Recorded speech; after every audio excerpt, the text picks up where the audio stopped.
안녕하세요 여러분, 쌍술입니다. 다들 잘 지내셨나요? 혹시 자전거 타시다가 그런 얘기 들어본 적 있으세요? 그 자전거 위험하지 않아요? 어쩌다가 자전거 타시게 된 거예요? 자주는 아니지만 가끔 그런 얘기를 듣다 보면 내가 하면 안 되는 운동을 하고 있는 건가? 이거 되게 위험한 건가? 그런 생각을 좀 해보게 되는 것 같아요. 사실 그렇잖아요. 이 유산소 운동이라는 게 자전거만 있는 게 아니라 러닝도 있고요, 수영도 있고, 줄넘기도 있고, 복싱도 있고, 심지어 등산도 있어요. 사실 유산소를 해야겠다라는 마음을 먹었을 때 반드시 자전거만 타야 되는 건 절대 아닙니다. 그런데 왜 하필 자전거였을까? 자전거를 제일 주된 유산소 운동으로 선택한 저도 신기하지만 사실 저는 여러분들도 꽤나 신기하거든요. 그래서 오늘 영상에서는 제가 어쩌다가 자전거를 시작하게 됐고, 그리고 왜 아직도 유산소 운동으로 자전거를 고집하고 있는지에 대한 이야기를 좀 공유를 하면서, 여러분들은 어떤 이유로 자전거를 타고 계신지도 댓글로 적어주시면 좋겠다라는 생각으로 이렇게 찍어봅니다. 저의 이야기와 여러분들의 댓글을 보다 보면 자전거를 안 타시는 분들도 혹시 또 모르잖아요. 자전거에 관심을 가지게 될지도. 만약에 여러분들이 자전거 타는 이유를 남기기가 좀 민망하시다면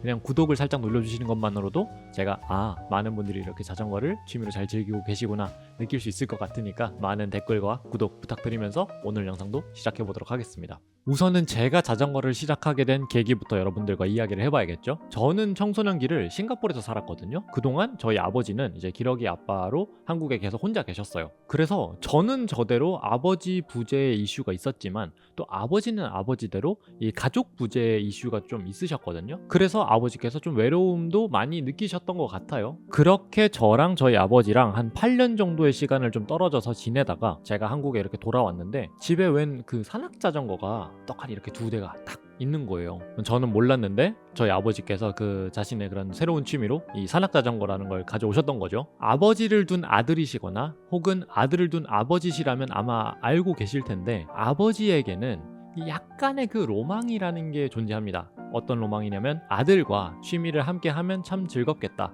내가 즐기는 이 취미를 내 아들과 함께 할 수 있으면 얼마나 좋을까.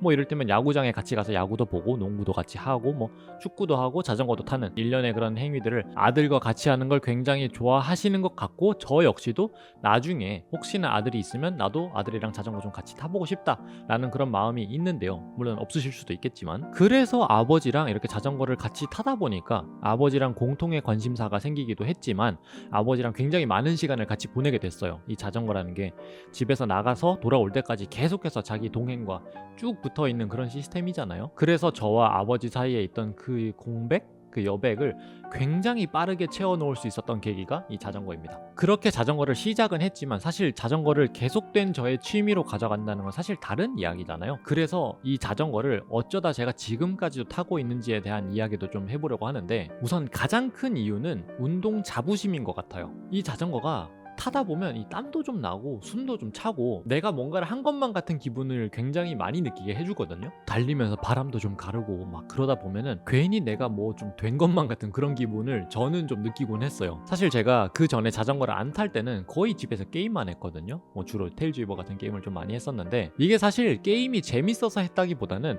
사실 이제껏 해왔던 그런 관성으로 게임을 했던 것도 있고, 이거 아니면 그럼 뭐 할 건데 라는 질문을 스스로에게 던졌을 때 사실 특별히 더 할 수 있는 건 없었거든요. 그럴 거면 차라리 그냥 키우던 캐릭터나 키우자 하면서 계속해서 게임을 하다 보니까 시간 낭비를 정말 많이 했던 것 같아요. 그런데 이 자전거는 부모님께 이 아들이 뭔가 하고 있다라는 생색을 내기에 굉장히 좋은 스포츠더라고요. 그거 아무것도 안 할 거면 차라리 나가서 자전거라도 좀 타든가, 이런 이야기가 사실 심심찮게 들리는 것처럼 그렇게 자전거를 타고 밖으로 나간다는 그 행위 자체가 부모님으로 하여금 내 아들이 그래도 밖에 나가서 햇빛도 좀 쐬고 운동도 하고 있구나, 그런 마음을 좀 가지실 수 있게 만들어줬던 것 같아요. 물론 제가 헬스장을 안 가본 건 아닙니다. 웨이트 트레이닝도 했고 PT도 많이 받아봤는데 아무래도 제가 이렇게 굉장히 좀 마른 체형이잖아요. 그러다 보니까 이 웨이트를 들 때 뭔가 그 플레이트가 좀 큰 게 많이 좀 꽂혀 있어야 좀 느낌도 많이 나고 좀 멋있어 보이고, 물론 스스로가 느끼기에 뭔가 나 좀 들고 있다 이런 느낌이었는데, 저는 그 빈봉 드는 것도 되게 힘들었거든요. 그래서 뭔가 스스로 그 빈봉을 보면서 나 진짜 무게 못 친다, 이게 뭐냐 쪽팔리게, 그런 생각을 계속 하다 보니까 오히려 웨이트 트레이닝에 대한 불만이 많이 생겼던 것 같아요. 뭔가 나 스스로가 오히려 초라해 보이게 만드는 그런 느낌도 있었고요. 특히나 이 웨이트는 한 자리에서 고정된 운동을 반복해서 하게 되잖아요. 물론 세트를 바꾸면서 부위도 바꾸긴 하지만 어찌됐든 이동이 많지 않다 보니까 저는 그 재미없는 걸 계속해서 반복하는 그 행위가 좀 지루했던 것도 사실이에요. 그런 반면에 이 자전거는 웨이트와는 조금 다르게 같은 코스를 조금만 반복해보면 뭔가 내가 빨라지는 걸 느껴요. 같은 시간에 출발을 했는데 뭔가 도착 시간이 조금씩 빨라지는 거죠. 물론 웨이트도 하다 보면 칠 수 있는 중량이 늘어나긴 하지만 그게 막 그렇게 눈에 띄진 않았던 것 같아요. 그랬으면 제가 웨이트를 계속 했을 텐데 말이죠. 그렇게 계속 기록이 빨라지니까 뭔가 내가 특별히 막 노력한 것도 아니고 나는 그냥 슬렁슬렁 탔는데 시간이 단축되는 걸 보면서 어깨가 또 이렇게